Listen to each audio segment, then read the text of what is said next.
Hello everyone, आज हम start करेंगे नेट में या पीजीटी में आने वाले प्रमुख चित्रों की शुरुआत करेंगे पुनर्जागरण काल से। पुनर्जागरण काल के जो मेन कलाकार हैं आज उनकी मैक्सिमम जो है पेंटिंग जो पूछी जाती है ज़्यादातर वो बताएंगे।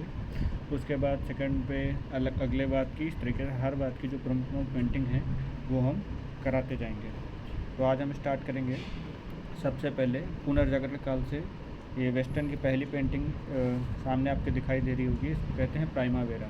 आज यहाँ से हम लोग स्टार्ट करेंगे और आज 15 पेंटिंग पढ़ेंगे। ऐसे रोज़ कुछ पेंटिंग जो इम्पोर्टेंट है हर बात की वो पढ़ते चलेंगे, ठीक है।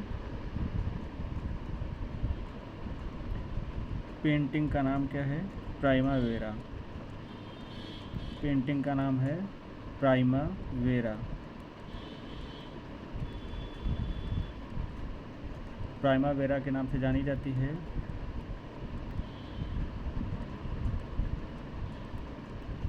इसके कलाकार का नाम क्या है? कलाकार देखेंगे, इसके कलाकार का नाम है सांद्रो बोत्तिचेल्ली। पूछे जाते हैं सांद्रो बोत्तिचेल्ली।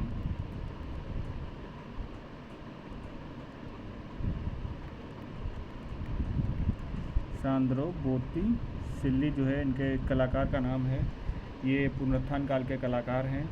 इसका माध्यम क्या है, किस माध्यम में बनाई गई? तो इसका माध्यम है पैनल पर टेम्परा। पैनल पर टेम्परा, टेम्परा माध्यम में बनाई गई है। इसका जो समय रहा है कब बनाई गई, तो इस समय इसका रहा है 1470 से लेके 1480 के मध्य ये बनाई गई। और ये किस संग्रहालय में संग्रहित है? संग्रहित देखेंगे तो संग्रहित कहाँ है? ये संग्रहित है उफिजी संग्रहालय फ्लोरेंस में। उफिजी संग्रहालय फ्लोरेंस में जो है ये संग्रहित है। बहुत ज़्यादा पूछी जाती है। इसकी खास विशेषता क्या है? इसमें बसंत के आगमन का दिखाया गया है। इसमें कलाकृतियाँ दिखाई गई हैं। इसमें पीछे दिख रहा होगा फूल पत्तियाँ दिख रही होंगी जो झड़ रही हैं। जैसे बसंत का मौसम जब आता है तो पुरानी पत्तियाँ गिर के नई पत्तियाँ आती हैं। तो यहाँ पर सांद्रो बोत्तिचेल्ली ने जो है बसंत की आगमन को दिखाया है। इसको जो है प्राइमावेरा के नाम से जानते हैं। बहुत बार पूछी गई है। नेक्स्ट पेंटिंग देखते हैं। यह दूसरी पेंटिंग है। इस पेंटिंग को जो है the birth of Venus, the birth of Venus, the birth of Venus के नाम से जाना जाता है। इसको बनाने वाले कलाकार जो हैं वो कौन है? तो वो भी जो है सांद्रो बोत्तिचेल्ली ही हैं। सांद्रो बोत्तिचेल्ली के द्वारा ही जो है इसको बनाया गया है। बहुत ज़्यादा इंपॉर्टेंट क्वेश्चन है, इसको बहुत बार पूछा गया है। किस माध्यम में बनाया गया? तो कैनवस पर टेम्परा पूछा जाता है। किस माध्यम में बनाया गया? तो कैनवस पर टेम्परा माध्यम में बनाया गया है। अलग माध्यम है, लोग ध्यान नहीं देते हैं। बहुत इंपॉर्टेंट माध्यम है। कैनवस पर टेम्परा में बनाया गया है। कहाँ संग्रहित है? तो उफिजी संग्रहालय फ्लोरेंस में संग्रहित है। कहाँ संग्रहित है? उफिजी फ्लोरेंस में संग्रहित है। उफिजी संग्रहालय फ्लोरेंस में जो है संग्रहित है। कब बनाया गया है? तो लगभग 1484 से लेकर 1486 के मध्य जो है इसको बनाया गया। और इसका जो साइज़ है 172.5 सेंटीमीटर से लेकर 278.9 सेंटीमीटर तक जो है इसका साइज़ रहा है। बहुत इंपॉर्टेंट पेंटिंग है। द बर्थ ऑफ वीनस नाम से पूछी जाती है। इसका जो सबसे इम्पॉर्टेंट है वो क्या है? इसका माध्यम पूछा जाता है कैनवस पर टेम्परा। कलाकार का नाम पूछा जाता है सांद्रो बोत्तिचेल्ली। कहाँ संग्रहित है? उफिजी संग्रहालय में संग्रहित है। और इसका नाम, ये बहुत ज़्यादा इम्पोर्टेंट पेंटिंग है। ये पीजीटी में, नेट में हर जगह आई हुई है और आगे भी आने की संभावना है। अगला जो कलाकार मेन है, ये बहुत ही ज़्यादा मेन कलाकार है। इसको लियोनार्दो दा विंची के नाम से जाना जाता है। Leonardo da Vinci. यहाँ से पेंटिंगें बहुत ज़्यादा इनसे पूछी जाती हैं। ये वैज्ञानिक, ड्राफ्ट्समैन, ये सभी रहे हैं। इन्होंने बहुत सारी चीज़ों की खोज भी की। और इनको जो है चियरस्क्यूरो का निर्माण स्टार्ट करता माना जाता है, प्रारंभ करता माना जाता है। एक आपके सामने पेंटिंग दिख रही होगी, इसका नाम है सैलखंडों की राजकुमारी। सैलखंडों की, बहुत बार पूछा गया है, सैलखंडों की राजकुमारी नाम से इसको जाना जाता है। सैलखंडों की राजकुमारी नाम से जो है इस पेंटिंग को जाना जाता है। पीछे पहाड़ दिखाए गए हैं, इसमें आगे जो है राजकुमारी बैठी हुई दिखाई गई है, या इसे इंग्लिश में वर्जिन ऑफ द रॉक्स के नाम से भी पूछा जाता है। वर्जिन ऑफ द रॉक्स के नाम से भी जाना जाता है। वर्जिन ऑफ द रॉक्स के नाम से भी जाना जाता है, दोनों एक ही नाम है। इसका समय काल क्या है, तो समय काल कब बनाई गई, तो 1483 से लेकर 1486 के मध्य इसे बनाया गया। इसमें जो है कई बार क्या हुआ है, लियोनार्डो दा विंची के 4-5 चित्र दे दिए जाते हैं, उसमें क्रम लगाने को दिया जाता है, पहले कौन बनाई गई, उसके बाद कौन बनाई गई। तो ये पेंटिंग जो है मोनालिसा से पहले बनाई गई है। इसका माध्यम क्या है, माध्यम की बात करें तो माध्यम में ये बनाई गई है ऑयल ऑन पैनल पर। भित्ति चित्र है ये, क्या है ये, तो भित्ति चित्र है, भित्ति चित्र है, और ऑयल ऑन पैनल पे बनाई गई है। ऑयल ऑन पैनल पे जो है, पैनल पे बनाई गई। इसका माप देख लेते हैं और संग्रहालय देख लेते हैं। इसकी माप क्या रहेगी, इसकी माप है 199 गुणे 122 सेंटीमीटर। इसका संग्रहालय क्या है, किस संग्रहालय में है, तो लूव्र संग्रहालय पेरिस में। लूव्र संग्रहालय पेरिस में जो है ये संग्रहित है, सुरक्षित है। इसको हम वहाँ पे जाके देख सकते हैं। एक बार पेंटिंग और देख लेंगे। इसमें जो है वर्जिन मेरी को दिखाया गया है, ये जो है बच्चों के साथ बैठी हैं, और इसका नाम है सैलखंडों की राजकुमारी। इसे वर्जिन ऑफ द रॉक्स नाम से जाना जाता है। बहुत बार पूछी गई है, पीजीटी नेट हर जगह। नेक्स्ट पेंटिंग देखेंगे, इसे आप लोग शायद जानते भी हों। इसे यह पेंटिंग जो है, इसका नाम है the last supper. The last super,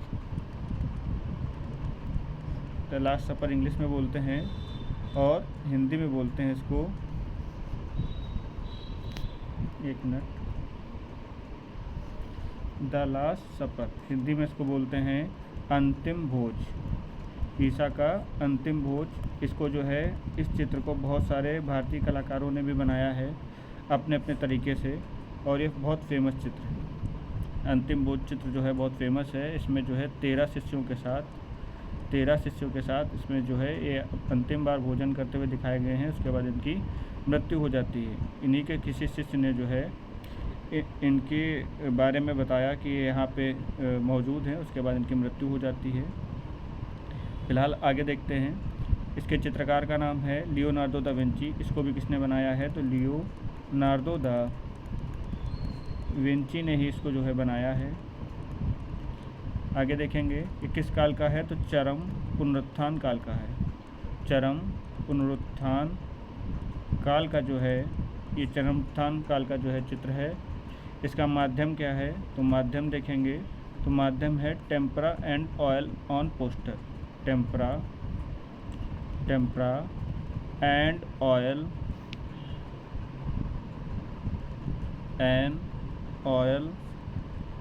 on poster.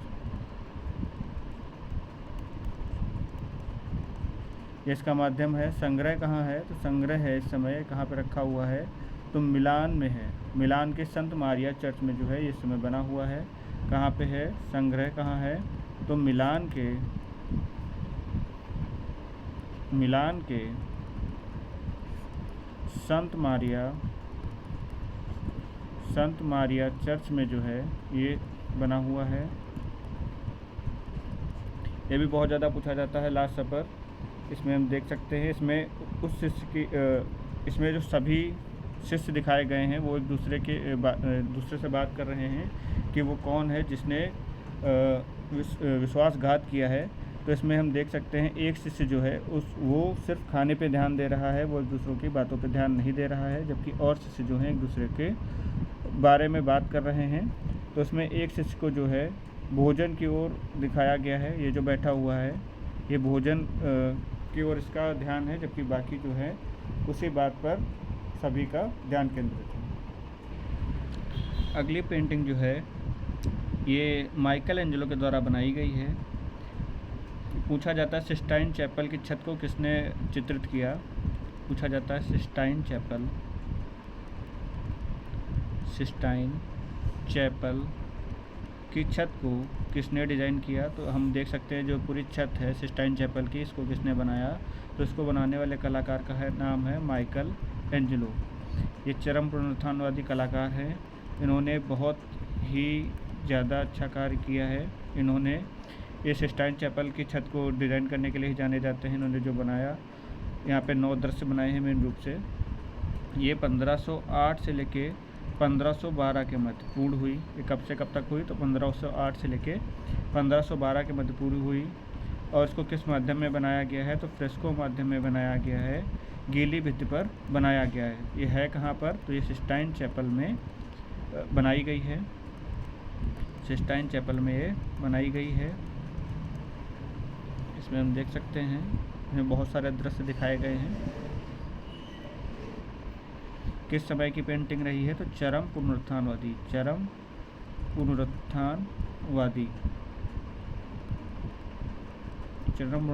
कलाकार माइकल एंजेलो थे। उनके समय में इन्होंने जो है चित्र बनाया है। बहुत ज़्यादा पूछा जाता है सिस्टाइन चैपल की छत को किसने चित्रित किया, तो माइकल एंजेलो ने। ये कहाँ पे बना हुआ है, छत पे बना हुआ है। हमको याद रखना है कहाँ पे चित्र बना, सिस्टाइन चैपल का छत पे बना हुआ है। नेक्स्ट एक देखेंगे मूर्तिकला। मूर्ति ये किसने बनाई है मूर्ति, तो ये बनाई है माइकल एंजेलो की ही मूर्ति है। इसको डेविड के नाम से जाना जाता है। किस नाम से जाना जाता है, डेविड के नाम से इसको जाना जाता है। बहुत ज़्यादा पूछी जाती है। वेस्टर्न आर्ट में डेविड जो है बहुत पहले से बनाई जा रही है। इनके गुरु ने भी बनाई, इनके बाद भी लोगों ने बनाई। लेकिन ये माइकल एंजेलो की जो डेविड है, इसके बारे में पूछा जाता है किस माध्यम में बनाई गई, तो संगमरमर में जो है, संगमरमर पत्थर में ये बनाई गई है। इसका कब से कब तक बनाई गई, तो 1501 से लेके 1504 के मध्य, 1501 से लेके 1504 के मध्य जो है इसको बनाया गया। इसका जो है माप पूछी जाती है, इसकी माप क्या है, तो इसकी माप जो है वो 17 फीट। ये पूछा हुआ क्वेश्चन है। डेविड के जो माइकल एंजेलो का डेविड है उसकी माप क्या है, तो 17 फीट की जो है इसकी माप है। इंच में जो 17 फीट इंटू 6.5 फीट की जो है पूरी इसकी माप है। 17 फीट ऊंचाई है और इसकी चौड़ाई कितनी है, 6.5 फीट इसकी चौड़ाई है। कभी कभी ये सेंटीमीटर में भी पूछ लेता है, तो 517 सेंटीमीटर गुणे 199 सेंटीमीटर जो है सेंटीमीटर में इसका साइज रहेगा। संग्रहित कहाँ है, तो गैलरिया, संग्रह लिख देते हैं इसका कहाँ है, संग्रह कहाँ है, तो Galleria dell Accademia Florence Italy में है। फ्लोरेंस इटली में जो है इसका संग्रह है, कहाँ रखी है, Galleria dell Accademia Florence Italy में जो है इसका संग्रह है। ये बहुत ज़्यादा पूछी जाती है। ये मूर्ति हम अच्छे से देख सकते हैं किसने बनाई है, ये बनाई है माइकल एंजेलो ने। इस 17 फीट इसकी जो है हाइट रही है। इसका नाम डेविड है, माइकल एंजेलो ने बनाया है 1501 से 1504 के मध्य। संगमरमर इसका माध्यम था और Galleria dell Accademia Florence Italy में ये संग्रहित है। अगली एक मूर्ति देखेंगे, इसको पिएटा नाम से जाना जाता है। पूछा जाता है पिएटा किसने बनाई, तो पिएटा भी बनाई किसने है, माइकल एंजेलो ने। माइकल एंजेलो ने बनाई। माइकल एंजेलो मुख्य रूप से कौन थे, इनके कलाकार का नाम लिख देते हैं, माइकल एंजेलो। ये मुख्य रूप से जो है मूर्तिकार थे। ये कौन थे, तो ये मूर्तिकार थे प्रमुख रूप से। और इन्होंने जो है कौन सी मूर्ति बनाई है, पिएटा बनाई है। इन्होंने पिएटा बनाई है, बहुत बार पूछी गई है पिएटा किसने बनाई। इसमें एक पूरे पुरुष को यहाँ पर लेटे हुए दिखाया गया है पैरों पर। यही इसकी खासियत है। इसके पहले भी बहुत सारे कलाकारों ने जो है इसको बनाने का प्रयास किया पर वो सफलता नहीं प्राप्त कर सके। माइकल एंजेलो से पहले कलाकार थे जिन्होंने पिएटा बनाने में सफलता प्राप्त की। इसका माध्यम क्या था, तो इसका माध्यम भी संगमरमर था। संगमरमर जो है इसका प्रमुख माध्यम था। इसको हम देख लेंगे। ये संगमरमर में बनाई गई है, माइकल एंजेलो ने इसको बनाया है, पिएटा नाम से जानी जाती है। माइकल एंजेलो के बाद मेन कलाकार आते हैं रैफेल। ये पेंटिंग आपके सामने देख सकते हैं, एक पेंटिंग का नाम है द मैरिज ऑफ वर्जिन। इसको कलाकार रैफेल के द्वारा बनाया गया है, चरम पुनरुत्थानवादी कलाकार हैं रैफेल, इन्हीं के द्वारा बनाया गया। ये 1504 में बनाई गई है। माध्यम इसका ऑयल ऑन पैनल था। माप इसकी 174 × 121 सेंटीमीटर थी। इंच में 69 × 48 इंच थी। और उसका संग्रह कहाँ है? मिलान में संग्रहित है। 1504 में जब विंची के द्वारा मोनालिसा बन रही थी और माइकल एंजेलो जो है डेविड पे काम कर रहे थे, उसी समय रैफेल जो है द मैरिज ऑफ वर्जिन नामक चित्र उन्होंने बनाया। ये बहुत इंपॉर्टेंट है, नेट वेट में बहुत ज़्यादा पूछा जाता है। यहाँ से 5 क्वेश्चन आने की संभावनाएं रहती हैं, पूरी डिटेल आती है यहाँ से। नेक्स्ट पेंटिंग जो हम आपके सामने देख रहे हैं, ये बहुत ज़्यादा इंपॉर्टेंट है। इसको द स्कूल ऑफ एथेंस नाम से जाना जाता है। द स्कूल ऑफ एथेंस के नाम से जाना जाता है, बहुत पूछी जाती है ये। इसमें जो है बहुत सारे एक साथ लोगों को दर्शाया जाता है। इसको किसने बनाया? तो इसको जो है रैफेल के द्वारा ही बनाया गया। इसको किसने बनाया? इसके कलाकार का नाम रैफेल है। इन्हें जो है समूह संयोजन का आचार्य के रूप में भी जाना जाता है। समूह संयोजन का आचार्य कहा जाता है इनको, रैफेल को समूह संयोजन का आचार्य कहा जाता है, क्योंकि एक साथ जो है बहुत सारे लोगों को एक ही पेंटिंग में दिखाते थे। इनकी ज़्यादातर पेंटिंग इसी तरीके की हैं। इसमें एक और कलाकार, एक और सौंदर्य शास्त्री और एक और जो है गणितज्ञ के लोग बैठ के अपना काम करते हुए दिखाए गए हैं। स्कूल ऑफ एथेंस दिखाया गया है। इसका समय काल क्या होगा? इसका समय काल जो है वो है 1509 से 1511 ईस्वी में इसको बनाया गया। इसका माध्यम क्या है? तो ये माध्यम इसका है फ्रेस्को माध्यम। फ्रेस्को माध्यम में इसको जो है बनाया गया है। और ये कहाँ संग्रहित है? संग्रह इसका पूछ लिया जाता है, तो इसका संग्रह जो है, संग्रह है वेटिकन सिटी। ये वेटिकन सिटी में जो है संग्रहित है। वेटिकन सिटी में जो है संग्रहित है। इस चित्र को बड़ा करके देख लेंगे। वेटिकन सिटी में संग्रहित है, बहुत इंपॉर्टेंट है। नेक्स्ट चित्र पर चलते हैं। नेक्स्ट पेंटिंग देखेंगे। इस चित्र का जो शीर्षक है या नाम है, इसको किस नाम से जाना जाता है? ट्रांसफिगरेशन। ट्रांसफिगुरेशन, इसे ट्रांसफिगुरेशन के नाम से जाना जाता है। बहुत पूछा गया है ये भी। इस चित्र के चित्रकार का क्या नाम है? तो इसको भी जो है रैफेल के द्वारा बनाया गया। इसको किसने बनाया? इसको भी जो है रैफेल ने बनाया। कब बनाया? तो 1516 से लेके 1520 के मध्य बनाया। इसमें भी हम देख सकते हैं बहुत सारे लोगों को एक साथ दिखाया गया है। और हमने इसको पहले बताया भी था, इनको समूह संयोजन का आचार्य भी कहा जाता है। किस माध्यम में बनाया गया? तो माध्यम इसका क्या रहेगा? माध्यम इसका है oil tempera on would. Oil tempera on would, oil tempera on would पे बनाया गया है। इसकी माप की बात करें तो इसकी माप है 160 × 110 इंच। संग्रह कहाँ है? कहाँ संग्रहित है चित्र? ये जो है वेटिकन सिटी में, वेटिकन सिटी में संग्रहित है चित्र। देख लेंगे एक बार चित्र को। ट्रांसफिगरेशन किसने बनाया है? रैफेल का चित्र है और बहुत ज़्यादा पूछा जाता है। अगला देखेंगे, इसका नाम है सिस्टाइन मैडोना। सिस्टाइन मैडोना पूछा जाता है। मैडोना चित्र बनाने के लिए कौन सा कलाकार जाना जाता है? तो रैफेल। रैफेल जो है इसने बहुत सारे मैडोनाओं के चित्र बनाए हैं। और इसको जो है मैडोना